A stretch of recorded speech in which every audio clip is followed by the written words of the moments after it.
এখন বিশ্ব ক্রিকেটের অভিভাবক সংস্থা হচ্ছে আইসিসি, তার অনুমোদন নিয়েই কিন্তু ক্রিকেটের এই কমিটিটা আছে, যেভাবে ফিফার অনুমোদন নিয়ে বাফুফের কমিটি থাকে। কাজেই হুট করে সরকার বদলের পর এই বোর্ড ভেঙে দেয়া হবে কিনা এটা আমি বলতে পারি না। এই কারণে হবে কিনা বা যাবে কিনা, এটা দেয়া যাবে কিনা, ও তো হবে কিনার পাশাপাশি এই শব্দটা আসবে যে যাবে কিনা। আমি যতটুকু জানি যাবে না, কারণ আইসিসি কোথাও এই কথা বলা নেই যে রাজনৈতিক হস্তক্ষেপে একটা দেশের ক্রিকেট বোর্ড ভেঙে দেয়। তবে একটা কথা উঠে আসছে, সেটা খোলাখুলি আলোচনা করা উচিত, যে ফরমার ন্যাশনাল ক্যাপ্টেন এবং বাংলাদেশের অভিষেক টেস্টের সেঞ্চুরিয়ান, বাংলাদেশের এখন যেমন পঞ্চপাণ্ডব বলা হয়, এক সময় তো 3 পাণ্ডব ছিল, আকরাম, নান্নু, বুলবুল, সেই 90 দশকের পুরোটা সময় তারাই বাংলাদেশের ক্রিকেটকে টেনে তুলেছেন। সেই 3 জনের একজন আমিনুল ইসলাম বুলবুল ডেফিনেটলি বাংলাদেশের ক্রিকেটে তার কন্ট্রিবিউশন আছে, কিন্তু তার সভাপতি হওয়া, তার বোর্ডে আসা, পুরো প্রক্রিয়াটার মধ্যে কিন্তু কিছু প্রশ্ন, কিছু কথা তখনও ছিল, এখনও আছে।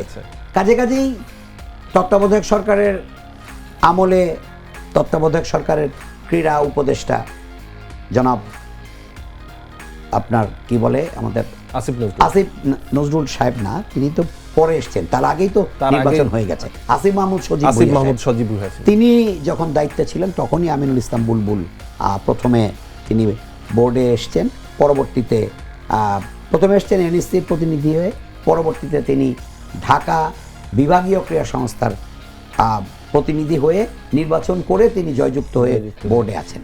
এখন এই প্রক্রিয়াটা নতুন সরকার আসলে, নতুন ক্রীড়ামন্ত্রী তথা নতুন মন্ত্রণালয় কিভাবে দেখবে, এটা সরকারের দেখার ব্যাপার, এবং ক্রীড়ামন্ত্রী কে হন, তার দৃষ্টিভঙ্গি কেমন হয়, সেটাও কিন্তু খুঁটিয়ে দেখার ব্যাপার। আমরা আবারও বলছি, আমরা সাংবাদিকরা আমিনুল ইসলাম বুলবুলের মনোনয়ন নিয়ে কথা বলতে পারি, মনোনয়নের প্রক্রিয়াটার যথার্থতা নিয়ে প্রশ্ন তোলাই যায়, কিন্তু তাকে রাখা হবে কিনা বা তাকে বাদ দেয়াই সম্ভব হবে কিনা, এটা কিন্তু টোটালি নতুন সরকারের নীতি নির্ধারণী মহল থেকে আসবে। নতুন ক্রীড়ামন্ত্রী যিনি আসবেন তিনি খুঁটিয়ে দেখবেন যে বিসিবির কমিটিতে পরিবর্তন আনা যায় কিনা, প্রেসিডেন্টকে সরিয়ে দেয়া যায় কিনা, নাকি না এই কমিটি বহাল রাখতে হবে। কারণ আইসিসির কিন্তু ক্লিয়ার নির্দেশিকা আছে যে একটা নির্বাচিত বোর্ডকে ভেঙে দেয়া যাবে না, তাহলে কিন্তু আবার আইসিসির নিষেধাজ্ঞায় পড়বে বাংলাদেশ ক্রিকেট বোর্ড। কাজেই সরকার বা নতুন ক্রীড়ামন্ত্রী কি করবেন ভেবেচিন্তেই নিশ্চয়ই সিদ্ধান্ত নেবেন।